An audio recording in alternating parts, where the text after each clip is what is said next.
నమస్కారం, city news కి స్వాగతం. ఈ రోజు ముఖ్యాంశాలు: బియ్యపు తిప్ప డ్రైన్ గట్ల పనులు ప్రారంభం.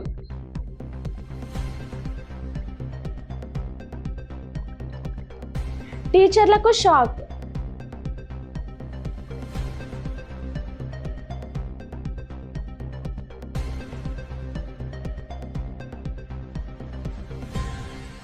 ఆక్వా రైతులకు శుభవార్త చెప్పిన లోకేష్.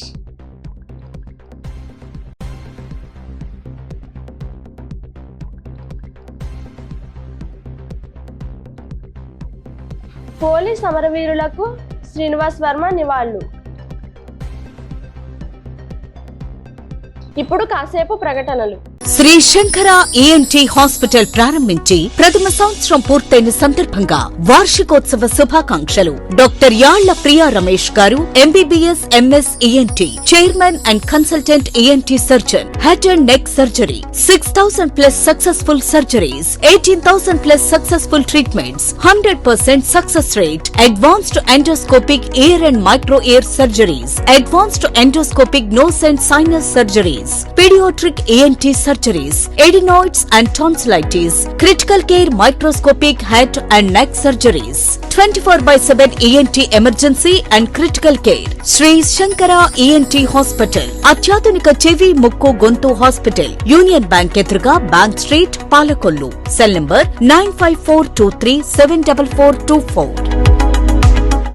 తిరిగి మళ్లీ వార్తలకు స్వాగతం. నర్సాపురం మండలం బియ్యపు తిప్పలో వేస్ట్ కుక్కులేరు డ్రైన్ గట్లు ధ్వంసం కావడంతో బియ్యపు తిప్ప వెముల్దివి గ్రామంలో పంచాయతీలు ముంపునకు గురై ఇబ్బందులు పడుతున్నారు. గ్రామస్తులు ఈ సమస్యను విప్ ఎమ్మెల్యే బొమ్మిడి నాయకర్ దృష్టికి తీసుకుని వెళ్లారు.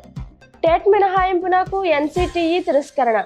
దేశవ్యాప్తంగా ఇప్పటికే సర్వీస్లో ఉన్న ప్రభుత్వ టీచర్లకు టెట్ నుంచి మినహాయింపు ఇవ్వాలన్న వినతిని ఎన్సిటిఈ తిరస్కరించింది. 5 ఏళ్లకు మించి సర్వీస్ ఉన్న వారంతా 2 ఏళ్లలో టెట్ పాస్ అవ్వాల్సిందేనని ఇటీవల ఎస్సీ తీర్పిచ్చింది. ఏపీ ఆక్వా రైతులకు మంత్రి నారా లోకేష్ శుభవార్త చెప్పారు.